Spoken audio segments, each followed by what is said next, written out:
I don't think we need to worry about India's growth per se. LK Advani is not a hardliner if you compare him with Modi.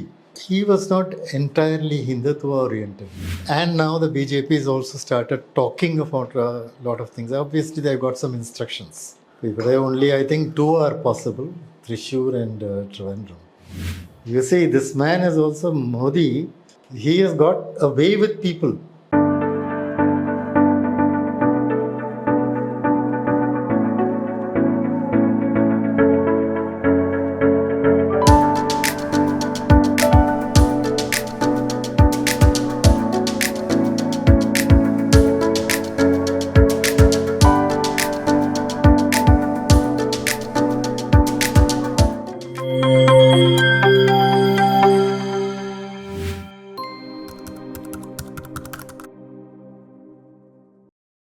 Manmohan Singh was a very soft-spoken writer. Very soft spoken.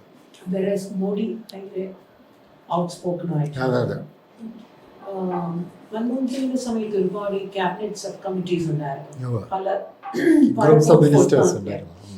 വേറെസ് ഇപ്പം അങ്ങനെയൊന്നും ഇല്ല. അത് sir നേരത്തെ പറഞ്ഞ പോലെ ആ ഒരു ഓട്ടോക്രസിയുടെ ഒരു ഇതാണോ കാണിക്കുന്നത്? അത് അല്ല, group of ministers basically Manmohan സിംഗിൻ്റെ സമയത്ത് ക്യാബിനറ്റിൽ ഒരു കോൺട്രവേഴ്സി വന്നാൽ he will either give it to a group of ministers or he will give it to me, a committee of secretaries. He used to handle it like that and then bring it back to cabinet. Now, this man wants to take all the decisions himself. I mean, basically, Annatha Madri, it is not a system which goes from bottom to up. It is a system that comes from up to bottom, no, top to bottom. So, അതൊരു വ്യത്യാസമുണ്ട്. നേരത്തെ പറഞ്ഞ chief മിനിസ്റ്റേഴ്സിന്റെ പേരൊന്നും എല്ലാവരുടെയും ഒന്നും അറിയില്ല. അതുപോലെ തന്നെയാണ് ഇപ്പം മിനിസ്റ്റേഴ്സിന്റെ കാര്യം. ജസ്റ്റ് 5 or 6 മിനിസ്റ്റേഴ്സിന്റെ പോർട്ട്ഫോളിയോസ് മാത്രം അറിയാം. അവരും സംസാരിക്കുമ്പോൾ ഒക്കെ ആദ്യം they have to say that നിങ്ങൾ ചെയ്തതൊക്കെ ഇദ്ദേഹം പറഞ്ഞിട്ടാണെന്ന് പറയണം. ഇല്ലേ? Have you heard any minister say ഞാൻ ചെയ്തു എന്ന് പറഞ്ഞിട്ട് വല്ലതും കണ്ടിട്ടുണ്ടോ? ഇല്ലല്ലോ. That's the difference. ബ്യൂറോക്രാറ്റ്സിന്റെ സ്ഥിതി എന്തായിരിക്കും ആ സമയത്ത്? ഇപ്പൊ ഇങ്ങനെ ഒരു ഗവൺമെന്റ് ആണെന്നുണ്ടെങ്കിൽ ബ്യൂറോക്രാറ്റ്സ് അവർ ഡിസിഷൻ മേക്കിംഗ്.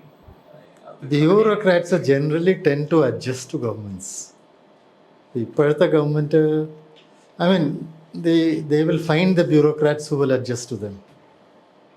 അന്ന് കുറേ കൂടി ഫ്ലെക്സിബിലിറ്റി ഉണ്ടായിരുന്നു. And a bureaucrat could say certain things and get away with it. He can say no to a particular thing, get away with it. ഇപ്പം അതിനുള്ള സ്കോപ്പ് ഇല്ല. ഇന്ത്യൻ ബ്യൂറോക്രസിയുടെ ഏറ്റവും ഹയസ്റ്റ് ഓഫീസിൽ ഇരുന്ന ഒരാളാണ്. അപ്പോൾ അതിനെപ്പറ്റി സാർ തന്നെ എഴുതിയിട്ടുണ്ട്. മൻമോഹൻ സിംഗ് ഒരു 2007 മെയ്യിൽ സാറിനെ വിളിപ്പിക്കുന്നു. He decides that you are the person. എങ്ങനെ ആ ഒരു കഥ എന്താണ്? What happened? How it happened? No, actually I have written in fair length in my book. അതിൽ പറ്റിയത് it is entirely, I don't know how it happened. I think again it is mysticism. Because initially it use to be, cabinet secretary use to be appointed according to seniority. ഇപ്പോൾ 6 months 9 months ഒക്കെ cabinet secretaries ഉണ്ടാവും. അത് കഴിഞ്ഞിട്ട് when the BJP government came, that is Vajpayee's government, he made it a 2-year tenure. Our 2-year tenure, he started with a particular batch. 63 batch തുടങ്ങിയ. അപ്പോൾ ഇങ്ങനെ 63, 65, 67, 69, 71 should have been there. ഞാൻ 70 batch ആണ്. So no chance of my getting. That was the situation. പിന്നെ 2004 പെട്ടെന്ന് നിങ്ങളുടെ government മാറി, which was not expected also. അപ്പോൾ ഈ ഒക്ടോബറിൽ റിട്ടയർ ചെയ്യേണ്ട cabinet secretary, he was made to leave in June 13th. And then Manmohan Singh decided, ഈ കുറച്ച് ആൾക്കാരെയൊക്കെ വിളിച്ചിട്ട് ഒരു ബ്യൂട്ടി പരേഡ് എന്ന് പറയുന്നത് മാതിരി നടത്തിയിട്ട് he decided on B.K. Chaturvedi. He was 66 batch. അപ്പോൾ ഇതില്ലേ odd year, the odd year thing went, it became an even year. Then he should have gone in 68. 68-ൽ 2 കൊല്ലം വെച്ചിട്ട് 68-ൽ 68-ൽ ആൻഡ് 69 batch man should have taken over. പക്ഷേ between them 69 ബാച്ചുകാർ 5-6 പേര് they started violently fighting with each other. News പേപ്പേഴ്സിൽ ഇപ്പോൾ മീഡിയയിൽ throwing mud at each other. They did all those things. Then he got worried, Manmohan Singh. He said, if this happens after the fellow takes over, then where will I be? So he gave 1 year extension to Chaturvedi. അപ്പോൾ ആ 1 year extension കൊടുത്തപ്പോൾ when 69-ൽ when 69 batch got eliminated, 70 batch I was at the top. So I automatically, വലിയ കുഴപ്പമില്ല എൻ്റെ CR-ൽ. So I got, and also it's a thing is Manmohan Singh was a different kind of person because he was also a bureaucrat like me. So he had no, വേറെ expectations ഒന്നുമില്ല. എന്നോട് ആദ്യം തന്നെ വന്നിട്ട് കണ്ടപ്പോൾ എന്നോട് പറഞ്ഞത് after I had taken over, he says, please keep a watch. If anything is going wrong, you tell me.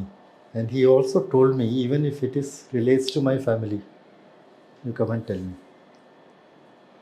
Well, I did that also a couple of occasions. Not with his family, but about other people.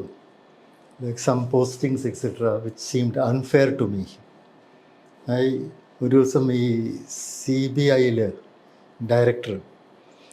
Now, there was a senior man there, a special director. They wanted to bring somebody from some other state. അപ്പോൾ ഞാനൊരു രാത്രി 7:30-8 മണിയായി. I rang up Prime Minister and told him, ഇത് ചെയ്യുന്നത് ശരിയല്ല. The fellow already there, senior chap. അപ്പോൾ Prime Minister got flustered. അങ്ങനെ ഭക്ഷണം കഴിക്കായിരുന്നു, ചപ്പാത്തി അവിടെ ഇട്ടിട്ട് he came back, called TK Nair, പിന്നെ called Prithviraj Chauhan who was the minister. പുലോക് ചാറ്റർജിയും വിളിച്ചു, എന്നെയും വിളിച്ചു വൈകുന്നേരം. ഞാൻ പോയിട്ട് പറഞ്ഞു, you told me to tell you the absolute truth whenever these kinds of things happen, and I told you that. അപ്പോൾ പിന്നെ what happened was Prithviraj Chauhan called this fellow, the special director, next day and gave him a position of നമ്മുടെ information കമ്മീഷനിൽ ഒരു മെമ്പറായിട്ട്. He was very happy. He came to me and thanked me because he got 5 years more. അതുകൊണ്ട് so അങ്ങനെ this my relationship was always different. I tried to keep him informed, tried to solve his problems for him wherever I could, and and he also trusted me. അങ്ങനെയായിരുന്നു. That's the relationship I had. Manmohan Singh sir എങ്ങനെയാണ് assess ചെയ്യുന്നത്? Because അദ്ദേഹം ഒരു accidental prime minister എന്നുള്ള tag എപ്പോഴും അദ്ദേഹത്തിനുണ്ടായിരുന്നു.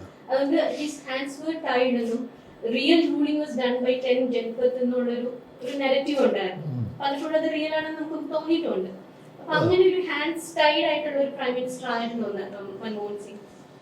Hands Tide ആയിരുന്നു എന്ന് എനിക്ക് പറയാൻ പറ്റില്ല. Because I didn't have any call at any time from Sonia Gandhi or any of her people, whether she put in pressure on him. Only on a few occasions, like one occasion when Rahul Gandhi was absolutely publicly നേരെ കടന്നു പോകും. She got scared a little bit. So she told Manmohan Singh, say, you please ensure that his security is okay. Then Manmohan Singh called me and I called the SPG man.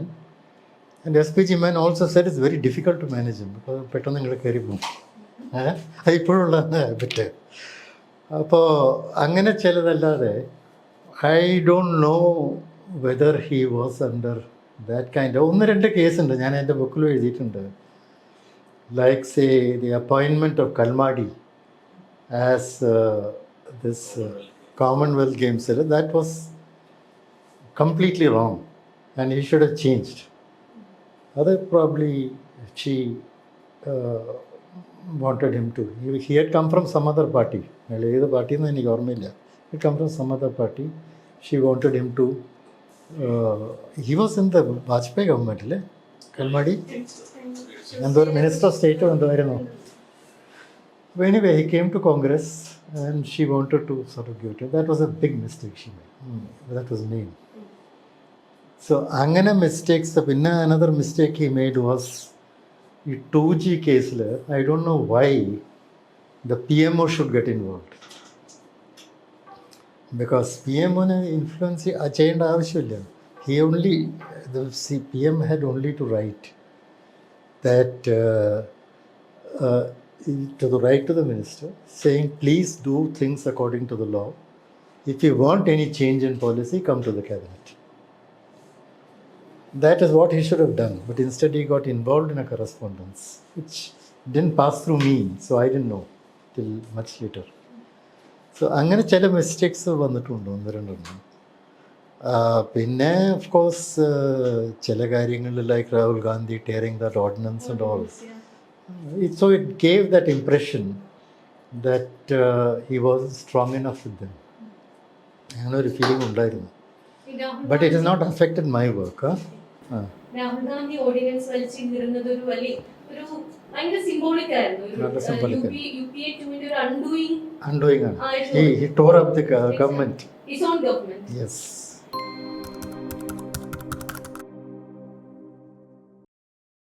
Lok Sabha elections നടക്കുന്ന third phase കഴിഞ്ഞതേ ഉള്ളൂ. Reading ഒരു article അതേ. അപ്പോൾ അതിൽ താങ്കൾ പറയുന്നുണ്ട് മൂന്നാമത്തെ മോഡി ഗവൺമെന്റ് വരെയാണെങ്കിൽ it's going to be an omnipresent government. So how do you assess, how do you look at the current political scenario? General elections in the background, there is an India alliance for the first time. You see, altogether I think so far as the Modi government is concerned, അവരുടെ basically what they are going to do എന്നുള്ളത് ഏതാണ്ട് clear ആണ്. That is, if you look at the background, they are going in for the Uniform Civil Code. They are going in for some changes. Maybe the farm laws will come back, we don't know. The Article 370 and further progress ഉണ്ടാവും. There may be more changes taking place. Basically, so on the political front, they have been more on the supply side, political and economic side. They have been looking at the business, creating a business-friendly atmosphere. That will probably continue. And so far as the other alliance is concerned, it is not clear because they have not really worked on creating a common agenda till now. India alliance. India, no common agenda. We don't know what they're going to do. But they will make some significant changes. That is fairly certain. All the things that they want to do, certain things are important. Whether they can do it, that's, we don't know. Because what they are saying, for the unemployed, an apprenticeship scheme, 1 lakh to be given to them. Lots of money spending schemes are there. But where the money will come from and how it is going to happen, that is not very clear. So as it is, I think there is a certain degree of uncertainty.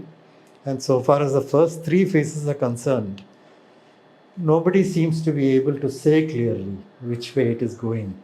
When the BJP says even Kerala 5 seats they will get, and the other side also is confident. I mean, they will express confidence. So the only thing I feel is that some bit of exit polling would have taken place now, and a bit of it would be leaking out. So to me, what is important is not who governs, but that there should be a balance in the parliament. Till now, what has been happening is that one side has been dominating the parliament, which means they can get anything through. You can see how the Delhi government is facing so many problems today. They cannot administer effectively because the officers are not in the control of the government. The LG is interfering very openly. So that kind of thing could happen. And in other states also, you can see this conflict between the state and the center has escalated considerably. Here we saw on the financial side, the state government going forward and filing a case in the Supreme Court, which is yet to be finalized in the sense that it has gone to a bigger bench. Governors have been taking a more active, proactive kind of role, which has not happened in the past till now. So these are things which could intensify in the future. And so I hope that there is a balance in the parliament. At least whoever wins, it should be almost 50-50, that would be good. You mentioned about Delhi government, Yeah. governors and their role. That. And the second Modi government വന്നതിന് ശേഷമാണ് this confrontation between the state government and governors ഇതൊരു constant phenomena ആയി മാറിയത്. അതെ. You think there is a bigger agenda behind it? I'm asking you the question, the backdrop of there are plans for delimitation sometime in 2026. Constitution മാറ്റും എന്നുള്ളതാണ് India lens constant ആയിട്ട് പറഞ്ഞുകൊണ്ടിരിക്കുന്നത്. So do you think there is a bigger agenda to kind of alter our federal system, bring in something in new kind of a system where എൻ്റെ അഭിപ്രായത്തിൽ federal system ഇപ്പോൾ തന്നെ കുറേ വീക്കായി. Financially it is much weaker എന്നാണ്. And I feel that ഇപ്പോഴത്തെ finance commission അത് പഠിക്കേണ്ട ആവശ്യമുണ്ട്. ബിക്കോസ് ഇതിന് മുമ്പിലത്തെ ഫൈനാൻസ് കമ്മീഷൻ, 15ാമത്തെ ഫൈനാൻസ് കമ്മീഷൻ പറഞ്ഞ 41% സ്റ്റേറ്റ്സിന് വന്നിട്ടുണ്ടോ എന്ന് നോക്കണം. ഓരോ സ്റ്റേറ്റിനും വെച്ചിട്ടുള്ള പെർസെൻറ്റേജ് കേരളത്തിന് 1.76% ആയിട്ട് വരേണ്ടത്, അത് വന്നിട്ടുണ്ടോ? ബിക്കോസ് എൻ്റെ അഭിപ്രായത്തിൽ അത് വന്നിട്ടില്ല. അത് 2-3 കാര്യമുണ്ട്. ഒന്ന്, സെസസ് ആൻഡ് സർചാർജസ് 10-20% കൂട്ടി. സെസസ് ആൻഡ് സർചാർജസ് ഷെയർ ചെയ്യേണ്ട with the States. So that is something the centre keeps. പിന്നെ ഉള്ളത് കുറേ ഈ സെൻട്രലി സ്പോൺസേഡ് സ്കീംസ് തുടങ്ങി. ഈ സെൻട്രലി സ്പോൺസേഡ് സ്കീംസിൻ്റെ പ്രശ്നം എന്താ വെച്ചാൽ the state has no say in it. ഇവിടെ ഫോർ എക്സാമ്പിൾ എന്താ അതിൻ്റെ പേര്, ജൽ ജീവൻ പ്രോഗ്രാം ഒന്ന് തുടങ്ങി. Jal Jeevan may be very relevant for a village in UP. അവരുടെ മെയിൻലി തിങ് ഈസ് ഒരു വലിയ ടാങ്ക് മുകളിലൊക്കെ ഇട്ടിട്ട് അതിൽ നിന്ന് ഗ്രൗണ്ട് വാട്ടർ എടുക്കുക, അത് ഫില്ല് ചെയ്തിട്ട് അത് പല ഹൗസസിലേക്ക് ഡിസ്ട്രിബ്യൂട്ട് ചെയ്യുക and take some charges. That is done by the panchayat. ഇവിടെ നടക്കില്ല, because we already have wells, most of them have wells. ഇവിടെ you needed a different kind of scheme. May be ചില ഹൗസസിൽ വെല്ല് മാത്രമുള്ളത്, if you are given them some subsidy for pump set or for pipes inside the house, that would have been more effective. അപ്പോൾ അങ്ങനെ കുറേ schemes വന്നിട്ടുണ്ട് which are not state specific. ഇപ്പോൾ ഒരു feeling ഉള്ളത്, ഞാൻ ആദ്യത്തെ നീതി ആയോഗ് മീറ്റിങ്ങിന് ഞാൻ അവിടെ ഡൽഹിയിൽ പോയപ്പോൾ പ്രൈം മിനിസ്റ്ററുടെ പിന്നിലൊരു വലിയൊരു പ്ലേ കാർഡ് മാതിരി ഉണ്ടായിരുന്നു, ടീം ഇന്ത്യ എന്ന് പറഞ്ഞിട്ട്. ചീഫ് മിനിസ്റ്റേഴ്സ് എല്ലാവരും അവിടെ എത്തി. എന്താ വെച്ചാൽ അവർക്ക് ഫസ്റ്റ് മീറ്റിംഗ് ആണ്. ദേ wanted to cooperate. So his main thing was that I want Team India. പക്ഷെ ആ കോൺസെപ്റ്റ് ഇപ്പോൾ കുറേയൊക്കെ പുറകിൽ പോയിട്ടുണ്ടെന്നാണ് എൻ്റെ അഭിപ്രായം. ഇപ്പോൾ he finds that it is better to manage from there and then he is taking all the credit. ഇപ്പോൾ BJP എന്ന് പറഞ്ഞാൽ it is no longer, it is basically Modi oriented. And their entire fight is based on Modi, even the election fight.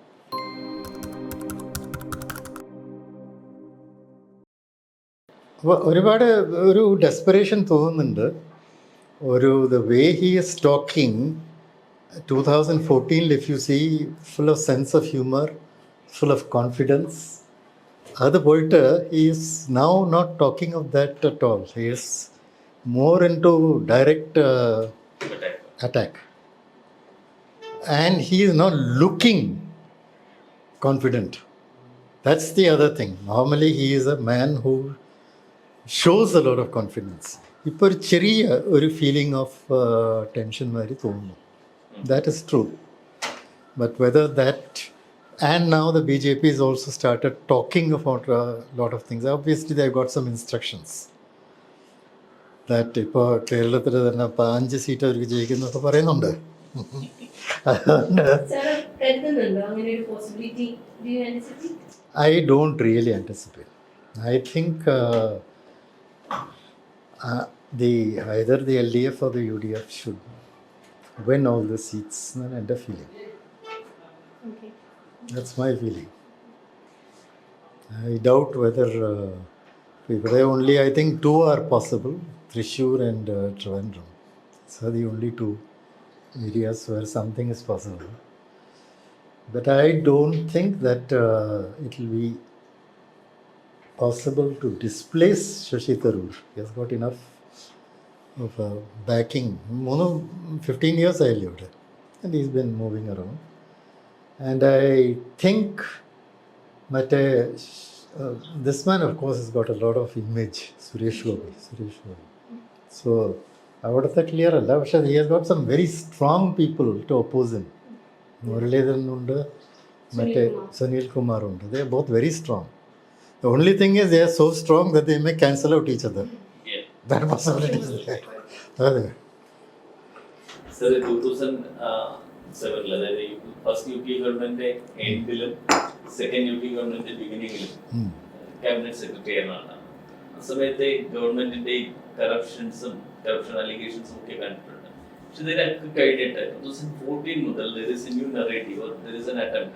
2014 ഇന്ന് കാണുന്ന ഒരു പുതിയ India ഉണ്ടായത്. അത് world over ഇന്ത്യയുടെ ഒരു ഇമേജ് ബിൽഡ് ചെയ്തത് അതിനുശേഷമാണ് എന്ന് പറയുന്നത്. സാറിന്റെ എനിക്ക് വേണ്ടത് താങ്കള് വേൾഡ് ട്രേഡ് WTO ആയിട്ട് അസോസിയേറ്റ് ചെയ്ത ആളാണ്. Was there such an image earlier? ഇപ്പോഴാണ് ഇന്ത്യ ഫോം ചെയ്തതെന്ന് തോന്നുന്നു. No, I'll tell you that the image was there throughout. When the economy is weak, our diplomatic image will also be weak. This continued. In the 80s, I did some training in England. അവിടെ ഈ newspapers വായിക്കുമ്പോൾ no mention of India, absolutely no mention. ഒറ്റ മെൻഷനെ ഞാൻ കണ്ടുള്ളൂ, that Asian ഗെയിംസിന് കേരളത്തിനൊരു ആന വന്നത്, that was not treated properly. That is all that I saw about India. Nothing about Asian games, only about this. And as 1991 കഴിഞ്ഞിട്ട് slowly it has been, എനിക്ക് ഓർമ്മയുണ്ട്, ഞാനിപ്പോൾ ജനീവയിലേക്ക് എവിടേക്ക് പോകുമ്പോൾ I was sitting there, some tourist ഇവിടെ വന്നത്, they going back happy, half പാൻറ്റൊക്കെ ഇട്ടിട്ട് തിരിച്ചു പോകുന്നു to their country. Now back to civilisation എന്ന് പറയുന്നത്. So that has changed. Today you can get a room in Taj Palace in Mumbai or anywhere else, because it's filled with tourists, with businessmen mainly. That has changed. That is because India has become strong. 1991 തുടങ്ങിയിട്ട് the economy has been growing, and if you look at the figures, you will find it has been growing consistently. The best period was probably between 2001 to 2007. 2008 ആകുമ്പോഴേക്ക് economic crisis came. But that period, 2003 to 2008, was the highest growth period. Now, growth has taken place, certainly, and it will still grow. So far as the international image is concerned, they are more interested in the growth of GDP, in the business opportunities available, investment opportunities in India that will give the state, the country, because when you are economically strong, you can dictate terms. When I was in WTO, you mentioned that. അപ്പോൾ എനിക്ക് I had to struggle. I had to get a lot of support. I managed to get the Africans on my side. I managed to get the developing countries together. That is how I was able to succeed in Geneva. Now you are in a position where you are yourself strong. And that will happen. Inippa either government vannalum, I tell you, the growth of India will not be arrested. Your stock markets may go up and down for some time, but the growth of India is no longer dependent on a government. Unless they do something very foolish, and that too will be only even demonetization. It lasted only for 2 or 3 weeks. Again we recovered. So, Adhe Madri, I don't think we need to worry about India's growth per se. Now, you need to worry about the fact that the growth is really more business oriented. That is, businessmen are growing, the inequalities are growing, unemployment is high. Inflation, my wife tells me it has become impossible. 500 rupees and the kilogram എന്നൊക്കെ പറഞ്ഞു എന്തോ ഒരു പൾസിന് ഇപ്പോൾ. So that is the kind of inflation has gone up. Now that is something whichever government comes will have to control. And we'll have to see how we can manage that better. That is something which we'll have to do. These are all short-term problems you will face. ചില short term problems you will have to handle, but in the long run overall എടുക്കുകയാണെങ്കിൽ I think the country is on a growth path. That's my feeling. Economically, it is in a happy space. It has been in a happy space for a long time.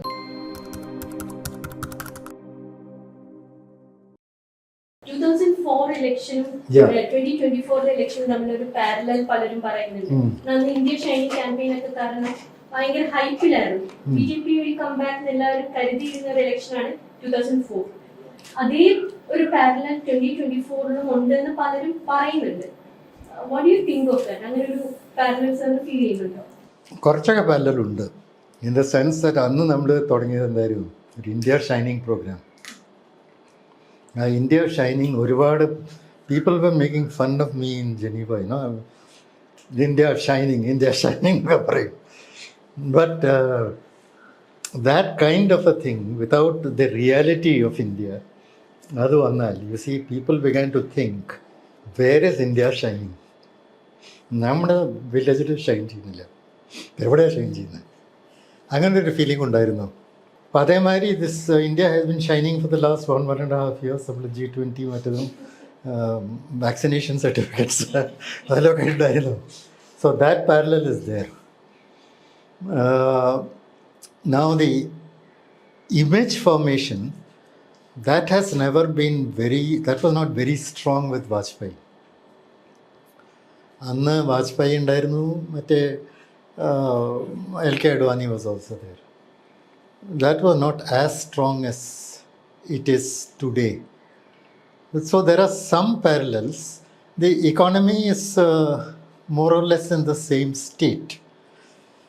Probably the Vajpayee left it little bit better because അത് കഴിഞ്ഞിട്ട് ഒരു growth നടന്നു. So പിന്നെ this little bit of fear psychosis which exists today, that was not there in 2004. Is it little bit or there is a general case? Substantial. Substantial. Fear psychosis definitely. Other and the fear of autocracy and dictatorship coming in, it is there. So that was not there in Vajpayee's time. Vajpayee was a very good man. Actually, I have written in my book that the best time I had was in his government. Vajpayee was there. Arun Murasoli Maran was my minister. Arun Shauri was my minister. Arun Jaitley was my minister. All wonderful people. And I was given freedom to do what I wanted. So but that's not the situation now. So there are some parallels, there are some differences also. ഒരു difference കൂടി പൊതുവെ പറയപ്പെടുന്നത് 2004 ഇല്ലാത്തത് ഇപ്പോൾ ഉള്ളതുമായ ഒരു കാര്യം, ഒരു കോമൺ ഹിന്ദുത്വ കണക്ട്, ഒരു pan Indian Absolutely. That is the biggest kind of. That's the problem. Even PM has been speaking rather loosely about Pakistan, Muslims. He has been speaking not what a prime minister should say at any time, election time or any other time. So Adana people are feeling that there is a sense of panic, which may be there, which ningalokka parayanda കേട്ടോ. You are out in the field collecting information. ബന്ധമില്ലാത്തൊരു കാര്യം since മെൻഷൻ്റെ board L K Advani സാറിന് last വീക്കിലെ കോളത്തിലെ mentioning board ഇങ്ങനെ L K Advani സാറും neighbours ആയിരുന്നു അവിടെ. ആൻഡ് എങ്ങനെയാണ് ഇതിനെ കണ്ടത്?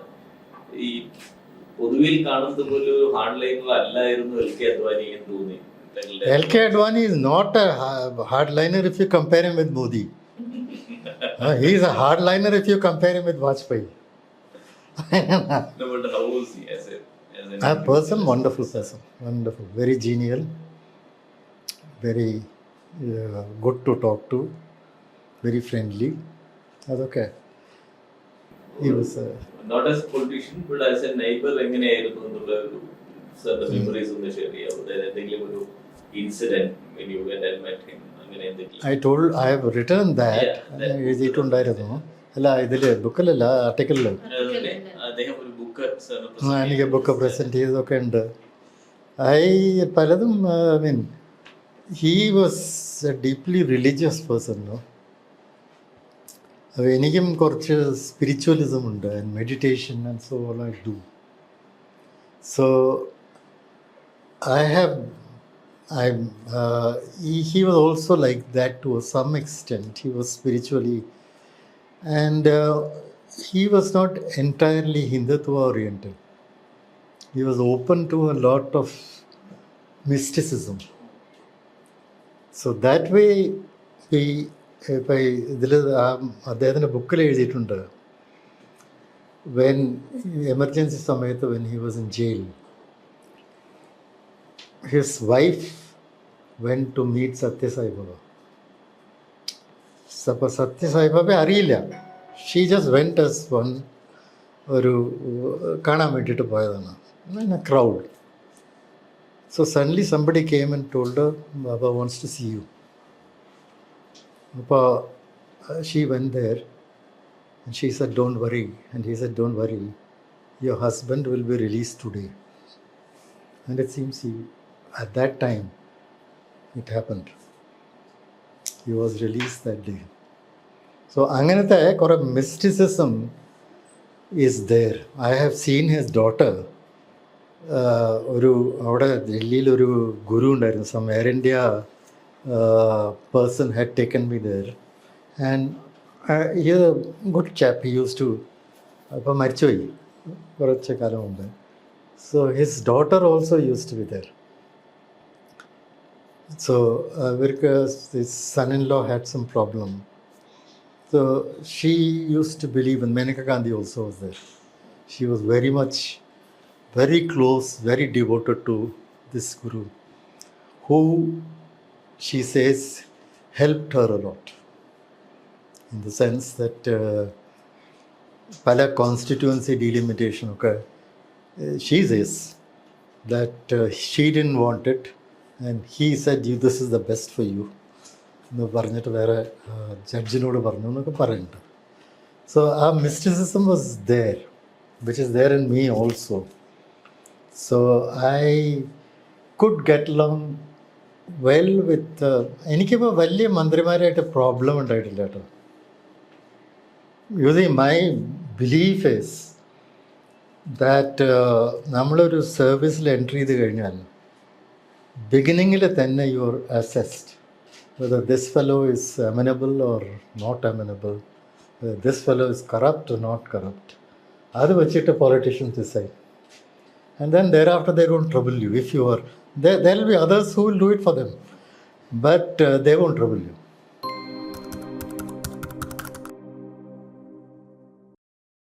രാഹുൽ ഗാന്ധിയായിട്ട് ഇന്ററാക്ട് ചെയ്തിട്ടുണ്ട് ഒറ്റ പ്രാവശ്യം. That is thing.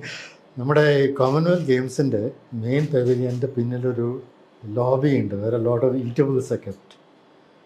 So I went there, my wife was also there, so Rahul Gandhi was also there. So then he asked me, so now you are happy? I had not seen him before. Now you're happy? I said, not yet. There's another 15 days to go. പിന്നെ അയാൾ പോയി, ഞാൻ പോയി. That's all. That's the only occasion on which I've seen Rahul Gandhi. അദ്ദേഹത്തെ ഒരു political leader ആയിട്ട് sir എങ്ങനെയാണ്? Political leader, I think this also I wrote in my book actually. Political leader, you see, any political leader requires some administrative experience. So he had two opportunities. One is he could have taken over instead of Kalmadi. He could have taken over Commonwealth Games, like his father Rajiv Gandhi did, and did very well with the Asian Games. That is one. Second thing is he could have joined Manmohan Singh's cabinet as a minister. അഞ്ചു കൊല്ലം ഇരുന്ന് കഴിഞ്ഞാൽ ഒരു maturity വരും, and he will know how the whole thing works.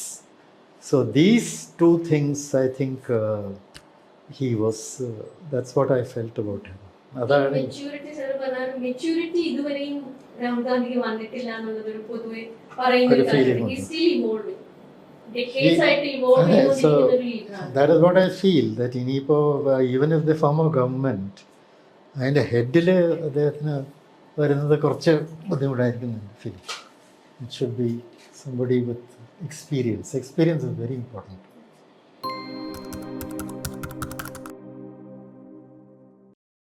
ഇപ്പൊ 2014 മോദി വരാൻ ഉള്ള ഒരു ഏറ്റവും വലിയ റീസൺസ് പിന്നെ? UPA 2 ആയിരുന്നു. Correct. മോദിയുടെ കരിസ്മയ്ക്ക് അപ്പുറം UPA 2യുടെ ഒരു ഫെയിലിയർ ആണ് നമ്മൾ ഇന്ന് കാണുന്ന പൊളിറ്റിക്കൽ സിറ്റുവേഷനിൽ നമ്മൾ നേരിടുന്നത്. So what exactly went wrong, sir? Manmohan സിംഗിനെ പോലെ ഞാൻ ഒരു കാര്യം പറയാം. I was there only for 2 years. പിന്നെ ബാക്കിയുള്ള 3 years somebody else was there. So the first 2 years I do. Now 2G and coal. My belief is that it was exaggerated by the CAG. Tremendously exaggerated.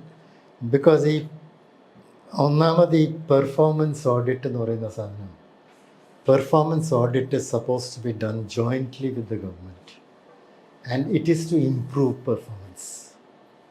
Performance audit cannot assume the role of a regular audit. Because it is to be done quickly. Like for example, the COVID vannappo, President Trump got the National Accountability Office to do a performance audit. How things can be done quickly. And they themselves recommended that you bring people from all over the world who are experts in this area of virology, bring them here at whatever cost, and create an organization. അങ്ങനെയാണ് പല ചേഞ്ചസും ഇതൊക്കെ വന്നത്. നമ്മുടെ വാക്സിനേഷൻസും speeding up എല്ലാം നടന്നത് അങ്ങനെ വന്നത്. That is one in the operation വാർപ്പ്. That was what he called it. The other performance audit is one part of it. Secondly, ഈ പ്രിസംപ്റ്റീവ് ലോസ് എന്ന് പറയുന്നത്, അതിന് 3 ഫിഗർ കൊടുത്തു. ഒന്ന് 60 ലക്ഷം, പിന്നെ 68 ലക്ഷത്തെ, പിന്നെ 178 ലക്ഷം presumptive loss. Presumptive loss is that this is the loss, this is the money that government would have got had they taken a different policy. Now, he was not supposed to look into that policy. Policy തീരുമാനിക്കേണ്ടത് ഗവൺമെൻറ്റാണ്. ഗവൺമെൻറ്റിന് ഈ പൈസ മാത്രമല്ല ആവശ്യം. Government wanted from the beginning. This was a policy that was there from Arun Shoury's time. It was a policy deliberately intended to increase the use of mobiles and telecom in the state. So they, അന്ന് തുടങ്ങുമ്പോൾ if you recall, നമ്മുടെ mobile cost was 17 rupees per unit. ഒരു minute സംസാരിക്കാൻ 17 രൂപയായിരുന്നു. Came down to about 30 paise. That was the objective. അതേ ഒബ്ജക്റ്റീവിൽ പോകണമെന്ന് നമ്മുടെ TRAI, Telecom Regulatory Authority of India, there's a 2Gയിൽ ഓപ്ഷൻ നടത്താൻ പാടില്ല. ബിക്കോസ് നിങ്ങൾ അതിൽ ഓപ്ഷൻ നടത്തിയാൽ ഇതിന് മുമ്പ് കൊടുത്തിട്ടുള്ള ആൾക്കാർ they will have some advantage over them. It should be a level playing field. Level playing field എന്നുള്ള വാക്ക് യൂസ് ചെയ്തു. TRAI was headed, by the way, by Nripendra Mishra, who became later on Modi's. So this advice was there. പിന്നെ ഈ presumptive loss പറയുന്ന government would have lost so much money. ഒന്ന്, he should have seen whether government wanted, that was the objective of government policy. രണ്ടാമത്, ഈ presumptive loss എന്ന് പറഞ്ഞാൽ നമ്മളൊരു tax വേണ്ടെന്ന് വെച്ചാൽ, suppose we reduce the tax, there again government will suffer a loss. That is a presumptive loss. ഇപ്പോൾ October 2019 ഈ government they reduced the corporate tax by 10%. The loss was 144 lakh crore. 1.44 lakh crore എന്തായിരുന്നു loss. അത് it is a presumptive loss. So government policy is not always making money. It is always, it has a policy objective. Whether that policy objective was violated, that is all the role of the CAG. So that was incorrect. പിന്നെ മറ്റതിൽ ഞാൻ അറിയില്ല കോളിൻ്റെ കാര്യത്തിൽ, പക്ഷേ I read a book by Anil Swarup, my colleague, he was working with me. So Anil Swarup പറഞ്ഞത് that the estimation was all wrong. Because what he has done is, Coal India'യുടെ rate എടുത്തു. Coal India gets so much money out of this area. And then he multiplied by the entire reserve of the country. Even coal which is under the ground, that also he included. എന്നിട്ടൊരു 1.8 lakh crore എന്തോ പറഞ്ഞു. So that was a mistake. He cannot do that because ഒന്നാമത് the revenue that you get out of coal will vary from mine to mine. And അതിൻ്റെ വേറെ cost ഉണ്ട്, logistic cost, taking it out, taking it to particular places. All those things were ignored. ഇത് അയാൾ പറഞ്ഞത്, ഞാൻ പറയുന്നതല്ലാതെ. But this is because Swarup was a coal secretary later on, and he has written that in his book, which is also mentioned in my book. I just quoted it from his book. So I think those were exaggerated, and somehow the government could not defend it properly. I mean, I don't know why they couldn't defend it properly. പക്ഷേ later on when I went to the മറ്റേ ഇതായിരുന്നു മിനിസ്റ്റേഴ്സിൻ്റെ ഒരു committee of ministers, എന്താ group of ministers അല്ല, അവർ ദേ formed, രണ്ട് സൈഡും കൂടിയിട്ടുള്ളൊരു എന്താ മറ്റേ PC ചാക്കോ ആയിരുന്നു അതിൻ്റെ ചെയർമാൻ. JPC ഞാൻ പോയപ്പോൾ then all these questions were asked. I also said, this is how it is. You cannot make these presumptive loss calculations this way.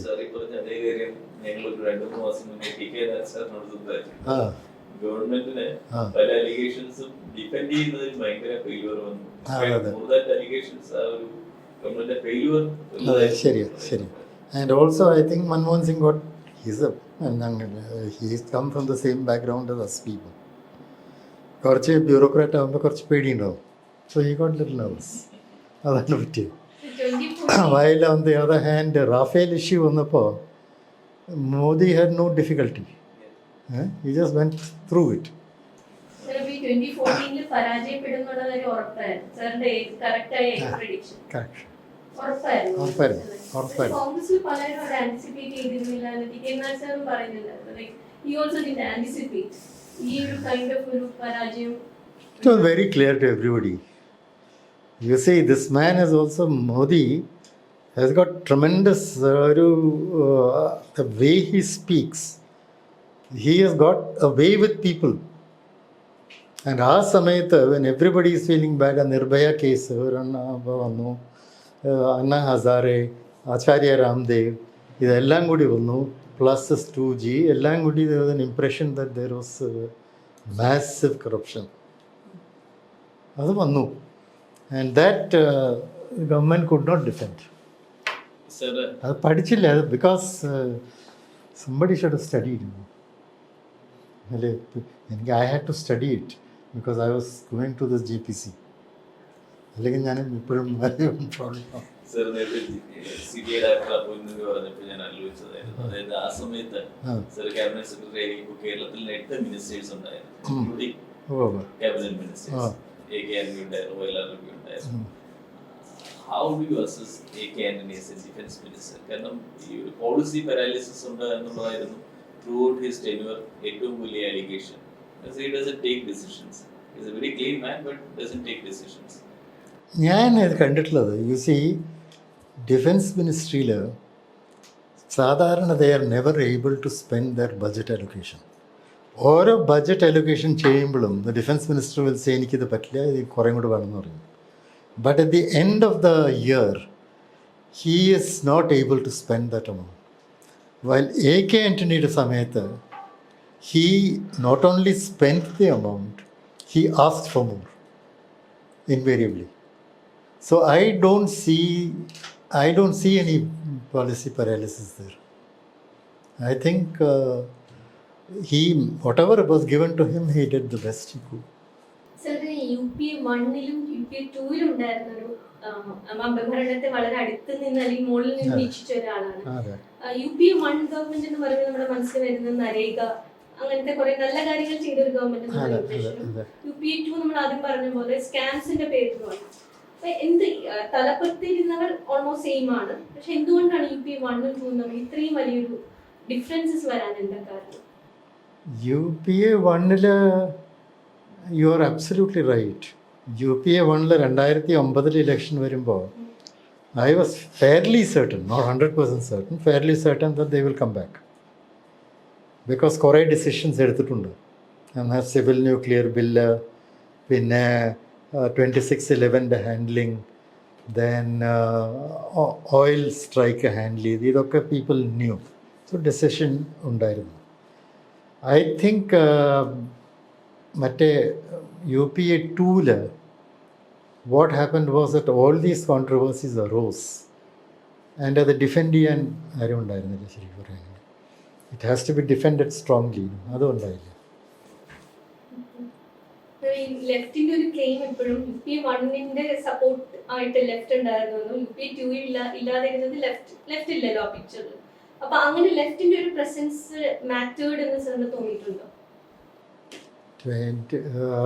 Actually ഞാൻ ക്യാബിനറ്റ് സെക്രട്ടറി ആയപ്പോൾ ലെഫ്റ്റ് വാസ് നോട്ട് ദെയർ. 2008-ൽ civil nuclear ബില്ലിൻ്റെ dispute വരുമ്പോൾ then I had gone and met Jaitley. എന്നിട്ട് ഞാൻ ജെറ്റ്ലിയോട് ചോദിച്ചു, എന്താ അപ്പോൾ ഇതിന് we have to find a solution. അപ്പോൾ he at that time said, trouble I have with this government is ഒരു ഇൻ്റർലോക്യൂട്ടർ ഇല്ല. We are not able to deal with this government. ഒരു പണ്ടൊക്കെ ഒരു ഇൻ്റർലോക്യൂട്ടർ ഉണ്ടാവും. Even if it is say you remember in ഇന്ദിരാഗാന്ധിസ് time Vajpayee was cent us our representative to the UN. So some linkages have to be there, even if it is opposition and the government. Our linkages are broken.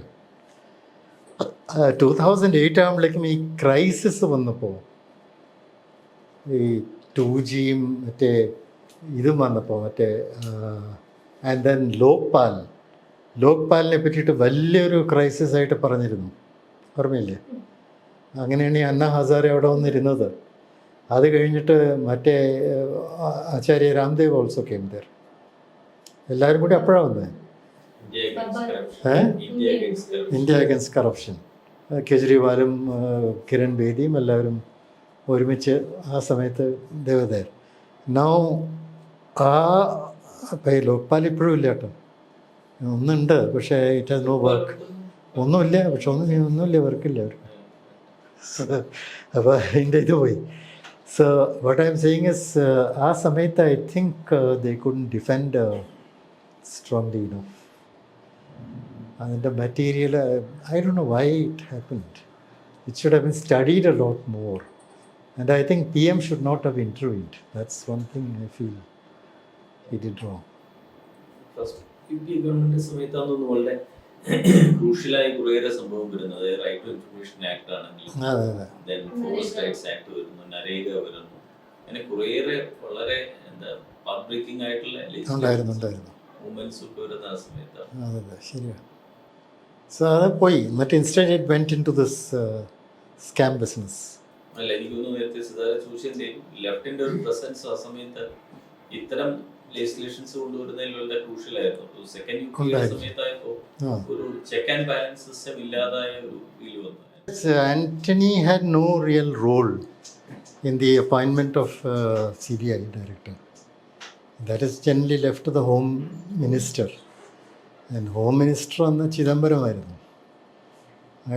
If he paid money and to Antony's son, then he is an ass.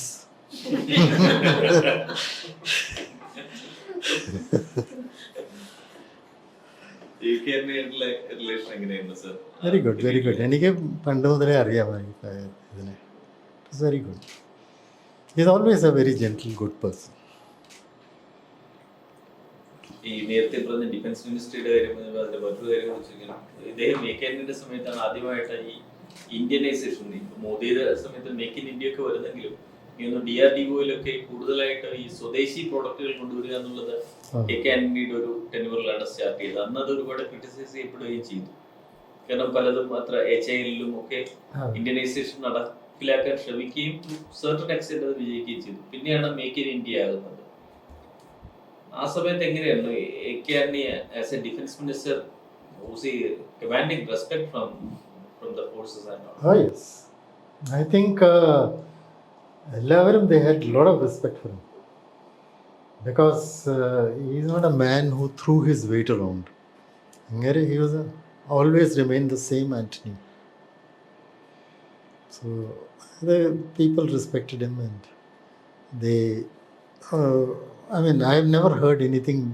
My batchmate was the defense secretary, Vijay Singh ആയിരുന്നു defense secretary. They had a wonderful equation, and he was all praise only for him. But Antony, of course, is a person who will not allow people to go beyond a particular limit. You can't make him do things if he is not convinced, and he will look at everything. So a basic honesty ഉണ്ടായിരുന്നു about the man, which all of them respected. ആദ്യമായിട്ടുണ്ട് sir പറഞ്ഞിരിക്കുമ്പോൾ ഈ policy paralysis ഇല്ല എന്നുള്ളൊരു version ആദ്യമായിട്ടാണ് കേൾക്കുന്നത്. കാരണം ആന്റണിയെ കുറിച്ച് ത്രൂഔട്ട് പറയുന്ന ഒരു സംഭവം അദ്ദേഹം വളരെ ക്ലീൻ ആണ്, പക്ഷേ കാര്യങ്ങളൊന്നും നടക്കുന്നില്ല എന്നുള്ളതായിരുന്നു ഡിഫൻസ്. അങ്ങനെ ഞാൻ കേട്ടിട്ടില്ല കേട്ടോ. Because I can only go by the figures, and I found that whatever had to be done was done, and it was more than exceeded. Generally, while saving ഉണ്ടെങ്കിൽ Antony would come and grab it and use it for defense. So ഒരുപാട് കാര്യം നടന്നത്. So I don't believe that at all. പലപ്പോഴും ഒരു കുറ്റപ്പെടുത്തൽ പറയുന്നത് നമ്മളൊരു പ്രത്യേകിച്ച് ഡിഫൻസിൽ sir നേരത്തെ പറഞ്ഞ പ്രസംപ്റ്റീവ് ലോസ് എന്ന് പറയുന്ന പോലെ നമ്മൾ ആ ഒരു ഓപ്പർച്യൂണിറ്റി, അതായത് ഒരു ബെറ്റർ മെഷീൻ വാങ്ങിയതിൻ്റെ വേറൊരു മെഷീൻ വാങ്ങിക്കാൻ, അല്ലെങ്കിൽ ഡീൽ ബെറ്ററായിട്ട് നെഗോഷിയേറ്റ് ചെയ്യാമായിരുന്നു. ഇതൊക്കെയാണല്ലോ ഇതും കൂടെ കൺസിഡർ ചെയ്യത്തില്ല ഒരു ഡിഫൻസ് മിനിസ്റ്ററിന്റെ കഴിവ് എന്നുള്ള നിലയിൽ. അത് പലതും യൂസി കുറേയൊക്കെ ഡിലേ വരാൻ കാരണം ബിക്കോസ് മിനിസ്ട്രിയിലെ 3 വിങ് ഉണ്ടല്ലോ, എയർഫോഴ്സും ആർമിയും നേവിയും. അവർ തന്നെ they would keep on changing specifications. എന്താ വെച്ചാൽ നമ്മളൊരു സാധനം വാങ്ങാൻ പോകുമ്പോൾ പ്രത്യേക സ്പെസിഫിക്കേഷൻ വെച്ചിട്ട് we will issue a tender. അത് കിട്ടുന്നതിന് മുമ്പ് തന്നെ if you change the specifications you have to again go for a tender. So അങ്ങനെ കുറേ നടന്നിരുന്നു. That was happening. പക്ഷേ അല്ലാതെ വലിയ it's not like say Rafale മാതിരിയല്ല where prime minister took a decision and bought it. That's a different thing. That Antony has not done. He won't do also because America procedure is important for him. But I don't think there was any delay on account of that. Augusta Westland വരുന്നത് അദ്ദേഹത്തിന്റെ ടെനുവറിലല്ലേ? Augusta Westland അതെ ആ സമയത്തായിരുന്നു. I didn't know. I don't know what is going on because nothing much seems to have happened after that. അല്ലേ?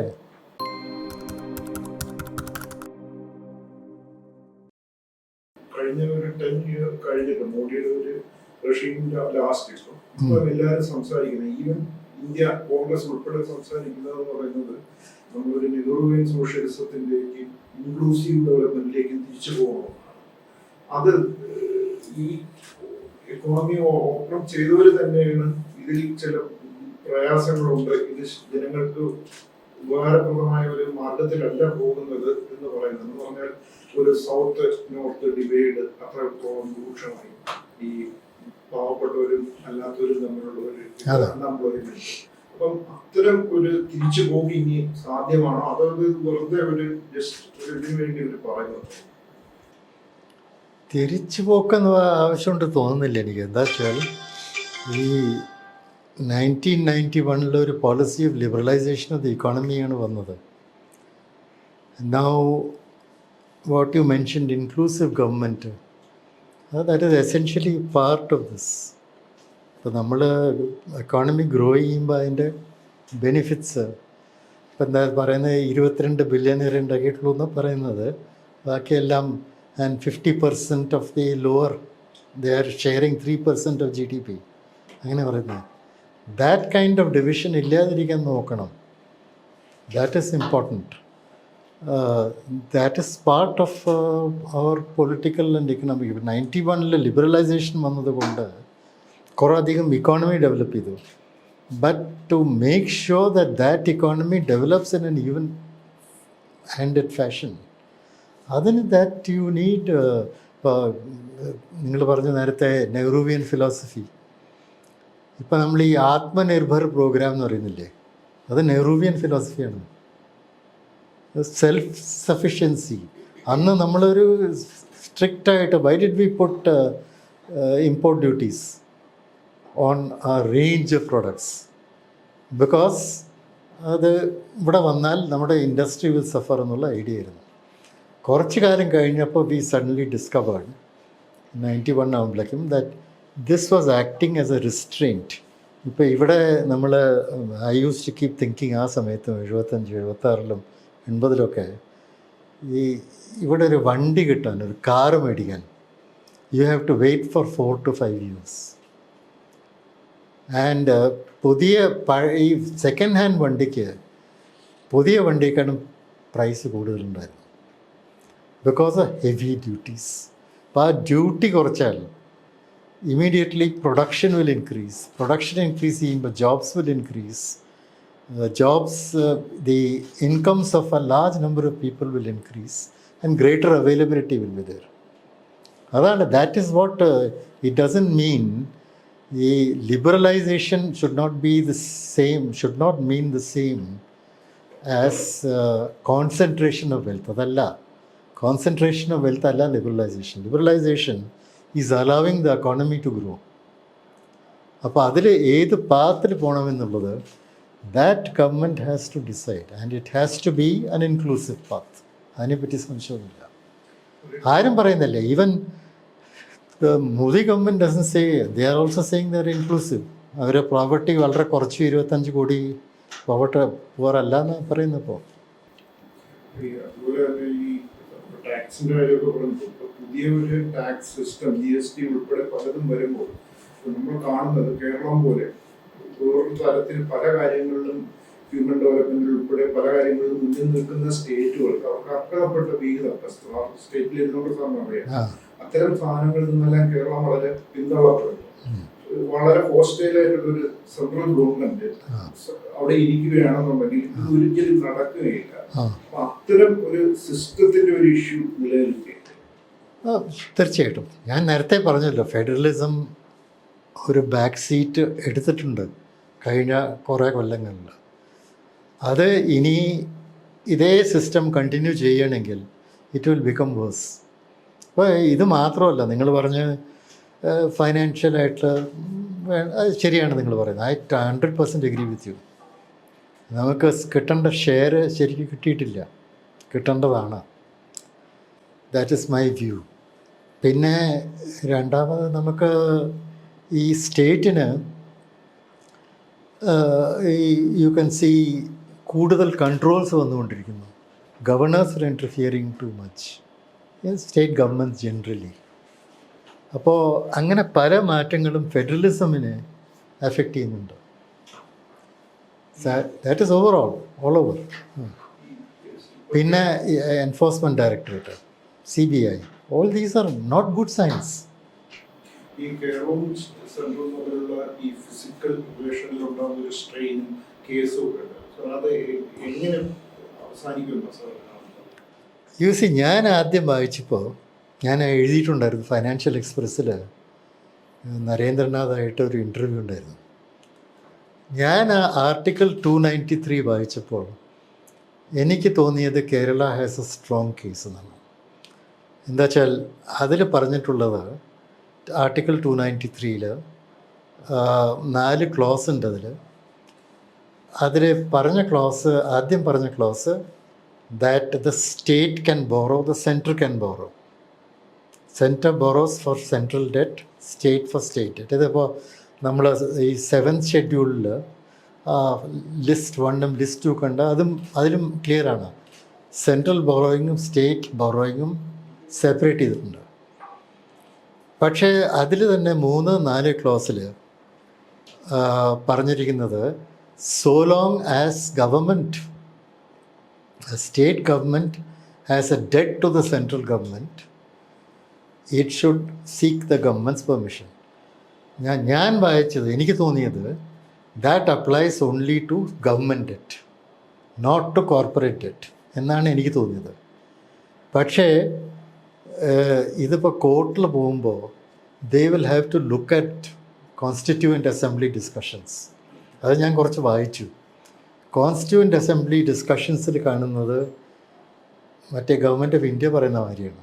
That is state government central ഗവൺമെൻറ്റായിട്ട് വല്ല ലോണും ഉണ്ടെങ്കിൽ അത് ഒന്നും ബോറോ ചെയ്യാൻ പറ്റില്ല, കോർപ്പറേറ്റും പാടില്ല, മറ്റൊന്നും പാടില്ല. അങ്ങനെയാണ് ഇപ്പോൾ കാണുന്നത്. പക്ഷെ അതെന്തായാലും 5 ജഡ്ജ് ബെഞ്ചിന് പോകുമ്പോൾ അറിയാം.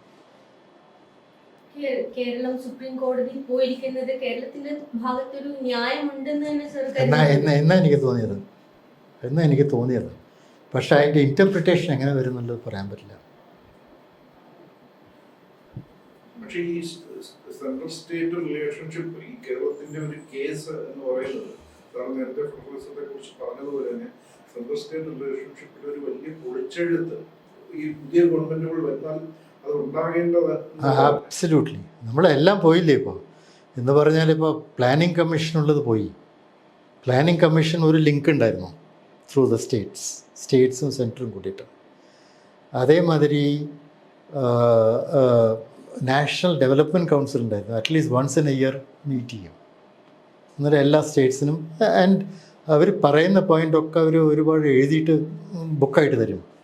അത് മുഴുവൻ പഠിക്കാറുണ്ട് കേട്ടോ ഗവൺമെൻറ് ഓഫ് ഇന്ത്യയിൽ. പിന്നെ ഞാൻ തന്നെ ക്യാബിനറ്റ് സെക്രട്ടറി ആയിരിക്കുമ്പോൾ ഞങ്ങളുടെ സെക്രട്ടറിമാരെയും കൊണ്ട് I use to take them to various states, basically weaker സ്റ്റേറ്റ്സിലേക്ക് കൊണ്ടുപോയിട്ട് അവിടുത്തെ പ്രശ്നങ്ങൾ അവിടെ വെച്ചിട്ട് തീരുമാനിക്കാം. അങ്ങനെയൊക്കെ ചെയ്തിരുന്നു. That linkage was very important. ആ ലിങ്കേജ് ഇപ്പോൾ കാണുന്നില്ല. അതാണ്, that is the biggest problem. നേരത്തെ പറഞ്ഞ പോലെ സെൻട്രലി ഡിസിഷൻസ് എടുക്കുന്നുണ്ട്. അതുകൊണ്ടാണ് വൺ ഓഫ് ദ റീസൺസ് പിന്നെ somehow they want sort of avoid the states എന്നൊരു ഫീലിംഗ് എനിക്ക് വരുന്നു. So basically there is a centralization of power. ഒരു centralisation of power and a reluctance to meet the states and talk to them and understand what their issues are. അതാണ് that is. പക്ഷേ ആ centralisation of power ഇന്ദിരാഗാന്ധിയുടെ കാലത്തും ഒക്കെ ഉണ്ടായിരുന്നു. ഈ strain ഇതിലും കൂടുതലായിരുന്നു. അപ്പം അന്ന് എമർജൻസി സമയത്ത് വളരെ കൂടുതലായിരുന്നു. It was terrible at that time. അതിനേക്കാളൊക്കെ പെയ്താട്ടോ ഇപ്പോൾ. നമ്മളിന്ന് BJP ഗവൺമെന്റിൽ ആരോപിക്കുന്ന പല ക്രിറ്റിസിസവും ഇതിന്റെയൊക്കെ റെപ്ലിക്കാസ് നമുക്ക് മുന്നോട്ട് നോക്കിയാൽ കാണാവുന്നതാണ് പല കാലഘട്ടങ്ങളിലായി. കാണാം. ആൻഡ് എമർജൻസി തന്നെ ദാറ്റ് ഇറ്റ് സെൽഫ് അത് മാത്രം മതി. ആ 2 കൊല്ലം എടുത്താൽ മതി. അത്രയ്ക്കൊന്നും പോയിട്ടില്ല നമ്മൾ. ഇപ്പം പറഞ്ഞത് മോഡി ഗവൺമെന്റിന്റെ ഈ ലാസ്റ്റ് ടെന്യൂറിനെ കുറിച്ച് പറഞ്ഞു. അതിൽ എങ്ങനെയാണ് സ്റ്റേറ്റ്സിനെ അവോയ്ഡ് ചെയ്യുന്നത് പറഞ്ഞു. പക്ഷേ have you found anything good with the Modi government? Modi government has done very well in infrastructure. And പ്രത്യേകിച്ച് I have a lot of admiration for this Nitin Gadkari. I think a first class minister. ഒരുപാട് ചെയ്തിട്ടുണ്ട്. റെയിൽവേസിൽ I think they have done some work. ഈ Ashwini Vaishnav has done some fairly good work there. പിന്നെ വേറെന്താ, what do you think? Infrastructure, image makeover and കുറച്ചൊക്കെ foreign റിലേഷൻസിൽ what the diplomatic officers tell me that they have been able to push their position fairly well.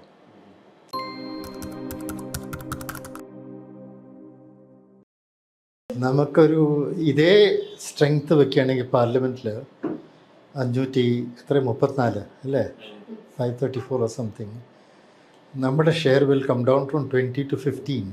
Kerala, whole of South India will come down, North will go up because our population control ഇല്ലാതെ it is increased.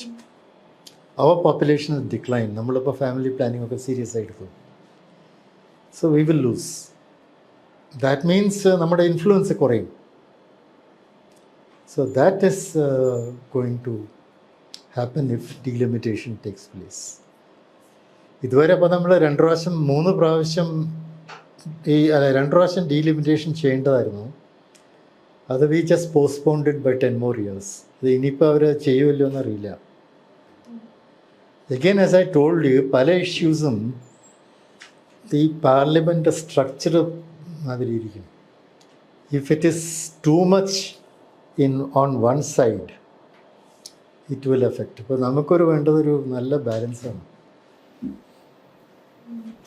ടാക്സിന്റെ ഷെയറിന്റെ കാര്യത്തിൽ നേരത്തെ പറഞ്ഞതുപോലെ ഈ Kerala is being punished for its performance എന്ന് പറയുന്നത് south population control ഒക്കെ ചെയ്തതുകൊണ്ടാണ് they are being getting punished politically. Correct. Sir, ഒരു കാര്യം കൂടെ ലൈറ്റർ റെയിലിൽ ചോദിക്കുകയാണ്. ഈ സെക്കൻഡ് UP ഗവൺമെന്റ് സമയത്ത് ഡൽഹിയിലെ ബ്യൂറോക്രാറ്റ്സിന്റെ ഇടയിൽ ഒരു മലയാളി കോട്ടറി ഉണ്ട് സ്ഥിരം. അതിപ്പോൾ നമ്മൾ പോയി കഴിഞ്ഞിട്ട് നിങ്ങൾ കുറച്ച് കോട്ടറി ഉണ്ടായിരുന്നു പറയുന്നു. ഇപ്പോൾ you look at the structure of the bureaucracy in Delhi, മിക്കവാറും എല്ലായ്പ്പോഴും you will find it is dominated by Uttar Pradesh. അപ്പോൾ ആരും ഉത്തർപ്രദേശ് കോട്ടറിയെ പറ്റി പറയില്ല. ആൻഡ് ഇപ്പം now you look at it, you will find an Odisha coterie. Most of the secretaries, Odisha, number of secretaries are Odisha. And of course Mishra is also there. നമ്മുടെ അതെ പലരും ഉണ്ട്. ഇറ്റ്സ് ഒരു കോട്ടറി ഉള്ളതായി തോന്നുന്നു. സോ കേരള വരുമ്പോൾ they get upset. But UP can have.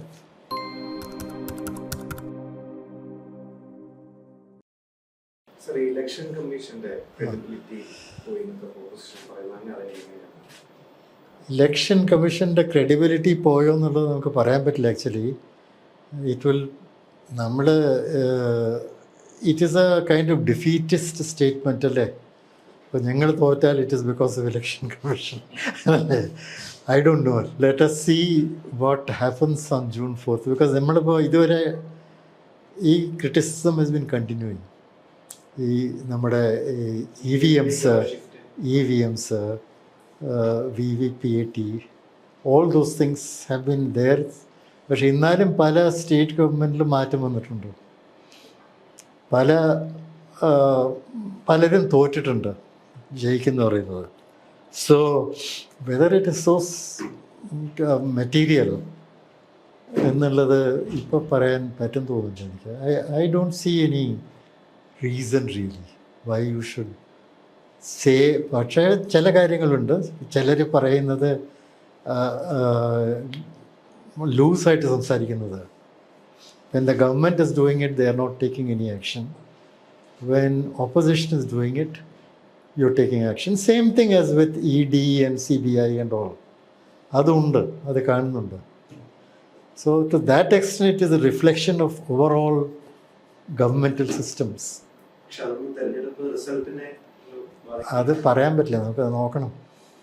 June 4 നോക്കാം, പറയാൻ പറ്റില്ല. ബിക്കോസ് ഈ മെഷീൻ്റെ കാര്യത്തിൽ ഞാൻ I'm not a technical person. അപ്പോൾ അത് മാനിപ്പുലേറ്റ് ചെയ്യാൻ പറ്റുമെന്നുള്ളതാണ് പലരും പറയുന്നത്. ബട്ട് ഇതുവരെ അങ്ങനെ എവിഡൻസ് കണ്ടിട്ടില്ല direct. They gone to supreme court before, എന്നിട്ടും അതിൽ കണ്ടിട്ടില്ല ഒന്നും. പക്ഷെ അതിലൊരു മാറ്റം ഒക്കെ ആവശ്യമാണ്. ഏതാ ബാലറ്റിൽ നിന്ന് ബുദ്ധിമുട്ടാണ്. ഇത്രയും നമ്മുടെ പോപ്പുലേഷൻ ഒരുപാട് കൂടിയിട്ടുണ്ട്. ഈ കടലാസ് വെച്ചിട്ട് അന്നും ഉണ്ടായിരുന്നു പ്രശ്നം എന്ന് പറഞ്ഞാൽ ബൂത്ത് ക്യാപ്ചറിങ് ഉണ്ടായിരുന്നു. Whole number of votes will take it away, cast ചെയ്ത വോട്ട്സ്. പിന്നെ എല്ലാ ഇലക്ഷനും there use to be a dispute, അതൊക്കെ ഉണ്ടായിരുന്നു, പണ്ടും ഉണ്ടായിരുന്നു. പിന്നെ the amount of time, resources that you have to take, ഇതൊക്കെ പ്രിൻറ്റ് ചെയ്തുണ്ടാക്കാൻ ദ പ്രോബ്ലം. സോ ഇലക്ഷൻ കമ്മീഷൻ്റെ കാര്യത്തിൽ always there has been some degree of complaint. കേരളത്തിന് ഒരുപാട് കാര്യങ്ങൾ ചെയ്യാനുണ്ട്. ഒന്ന്, ഒരുപാടധികം പബ്ലിക് സെക്ടർ യൂണിറ്റ് ഉണ്ട്. അതൊന്നില്ലെങ്കിൽ മെർജ് ചെയ്യുക, അല്ലെങ്കിൽ you will have to privatise them or sell off in real estate. അതൊരു വലിയ കാര്യമാണ്. They have got too many offices all over the place. വെറും കോസ്റ്റാണ്, കോസ്റ്റ് സെൻറ്റേഴ്സാണ്. ഒരുപാട് വണ്ടിയുണ്ട്. ഞാൻ ഇത്രയൊന്നും വണ്ടികൾ കണ്ടിട്ടില്ല കേട്ടോ ഇതിനു മുമ്പ്. ഞാൻ ആദ്യം വരുമ്പോൾ സബ് കളക്ടറേറ്റ് ദേവികുളത്തായിരുന്നു. ഒരു ജീപ്പ് ഉണ്ടായിരുന്നു, അത് ഗരാജിലായിരുന്നു. അത് ഒരു ആക്സിഡൻറ്റ് പറ്റിയിട്ട് റിപ്പയർ ചെയ്യാൻ സാങ്ഷൻ ഇല്ല. ഞാൻ ഓഫീസിലേക്ക് ബസ്സിൽ പോകും, from my house to the office. How far was it?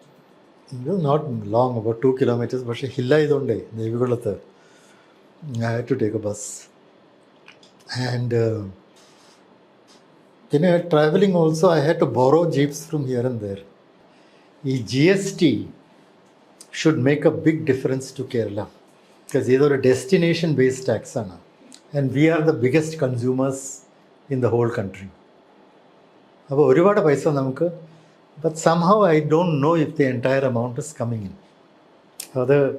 അതിൽ സ്ട്രെങ്തൻ ചെയ്യാനുള്ള കാര്യമുണ്ട്. അതല്ലാതെ പിന്നെ എക്സൈസ് മാത്രമേ ഉള്ളൂ. Excise my view is that it should be liberalised. കുറേയും കൂടി ലൈസൻസസ് കൊടുത്തിട്ട് you start selling in different places. പക്ഷേ അതൊരു prohibition has become a kind of a madness for us. And it's അതൊരു പ്രശ്നമായിട്ടുണ്ട്. That is the problem. That make it open, make it let everybody drink who wants to drink. പ്രശ്നം ഉണ്ടാവില്ല. അതിൽ നമ്മൾ പിടിച്ചിരുന്നിട്ട് കാര്യമൊന്നുമില്ല. പിന്നെ വേറെ ഉള്ളത് ട്രാൻസ്പോർട്ട് മാത്രമേ ഉള്ളൂ. No other income. ആക്ച്വലി ഇതെല്ലാം സോൾവ് ചെയ്യാൻ പറ്റുന്നത് it is through the 16th Finance Commission. ഇപ്പോൾ ഒരു ഫൈനാൻസ് കമ്മീഷൻ ഉണ്ടാക്കിയിട്ടുണ്ടല്ലോ. You must see that a good share comes to the state, and comes to the states first, എല്ലാവരും കൂടിയിട്ട്, and then to the state. അത് വന്നു കഴിഞ്ഞാൽ you will have more money in your hands. Reduce your expenditure wherever possible. നമ്മൾ കുറേയൊക്കെ ideology വെച്ചുകൊണ്ടിരുന്നാൽ നടക്കില്ല. We have to be open. My feeling is that നേരത്തെ പറഞ്ഞ മാതിരി 1991 ഇന്ത്യയുടെ സിറ്റുവേഷനാണ് ഇപ്പോൾ കേരളത്തിന്. There we were forced to make changes. അതേമാതിരി we should not hesitate to make changes. Have to go for drastic measures. അതെ, you have to take those measures. ഈ സെൻട്രലിനെ വെറുതെ കുറ്റം പറയുന്നതിന് ഒപ്പം ഇവര് എടുക്കേണ്ട പല കാര്യങ്ങളും ചെയ്യാനുണ്ട്, പലതും ചെയ്യാനുണ്ട്. അത് സെൻറ്ററിനെ മാത്രം പറഞ്ഞിട്ട് കാര്യമൊന്നുമില്ല. You should look at your own house also. ലോട്ടറിയിൽ നിന്നും മദ്യത്തിൽ നിന്നും കിട്ടുന്ന ടാക്സ് എന്ന് പറഞ്ഞാണ് കേരളത്തിലെ മുന്നോട്ട് പോകുന്നത്. ശമ്പളം, പെൻഷൻ എന്ന് പറയുന്നത് ഈ ശമ്പളം, പെൻഷൻ ഇതിൽ കൂടുതൽ ഒരു ക്യാപ് വേണ്ടതല്ല. ഇങ്ങനെ ഒരു ജീവിതകാലം മുഴുവൻ എന്ന് പറയുന്ന ഒരു സാധനമാണ്. ഇത്ര കാലം ജീവിക്കാൻ പാടുള്ളൂ. അതിനൊരു വേറെ എന്തെങ്കിലും തരത്തിൽ, കാരണം ബാക്കിയുള്ള ഒരുപാട് വിഭാഗം ആൾക്കാരുണ്ടല്ലോ. ഇത് ഒരിക്കൽ സർവീസിലെത്തി. എനിക്ക് എൻ്റെ അഭിപ്രായത്തിൽ ശരിക്കും പറയുകയാണെങ്കിൽ I think the age of retirement should be increased.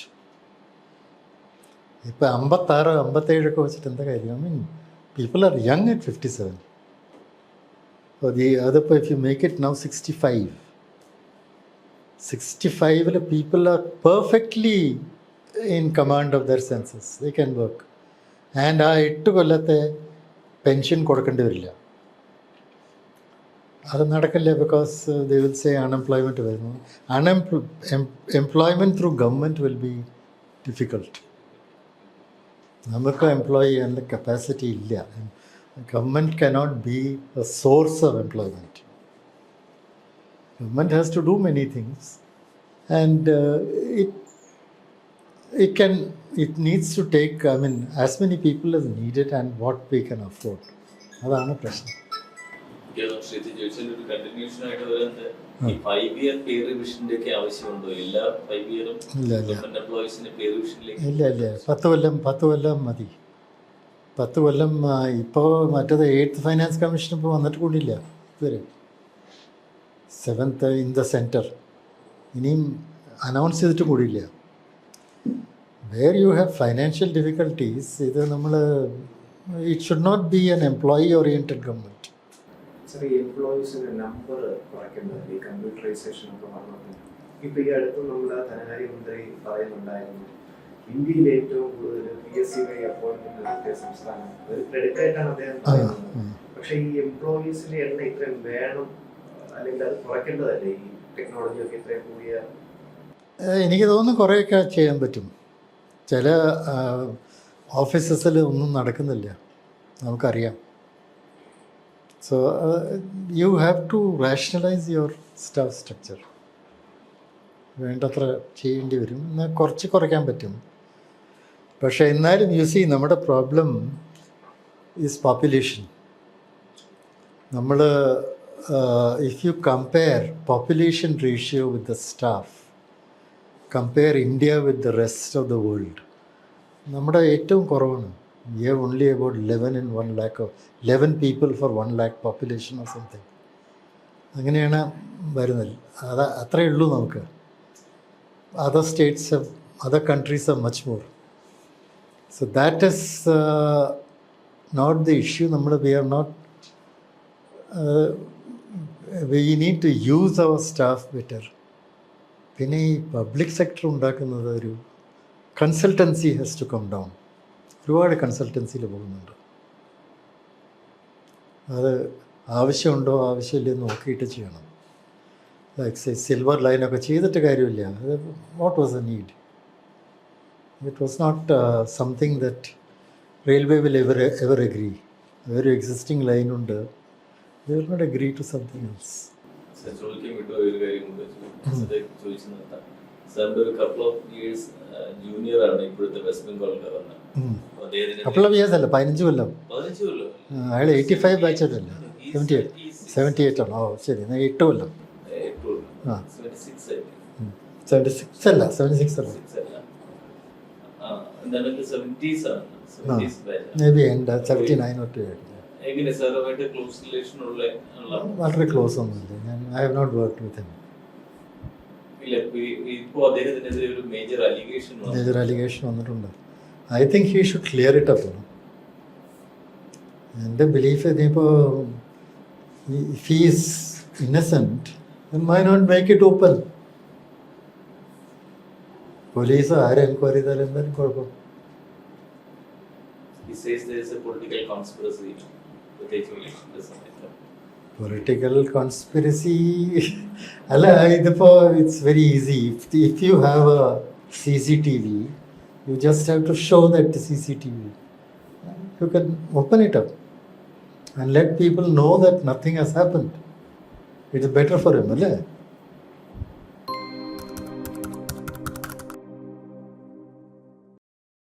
എനിക്ക് ഏറ്റവും കൂടുതൽ ഞാൻ എന്ന് പറഞ്ഞാൽ the minister for whom I had the greatest respect was Chandrasekharan Nair. പണ്ട് CPI. Food and CPI. Because a man had tremendous, ഇതിപ്പോൾ ഈ മിനിസ്റ്റേഴ്സ് ചിലർക്ക് ദേ ആർ ബ്രില്യൻറ്റ്. അവർക്ക് ഫീൽഡിലെ നോളജും ഉണ്ട്, പുറത്തുള്ള നോളജും ഉണ്ട്, വായനയുണ്ട്, എല്ലാം കൂടിയിട്ട് they can give you a lot of ideas. So Chandrasekharan Nair was the one man with whom I worked very closely.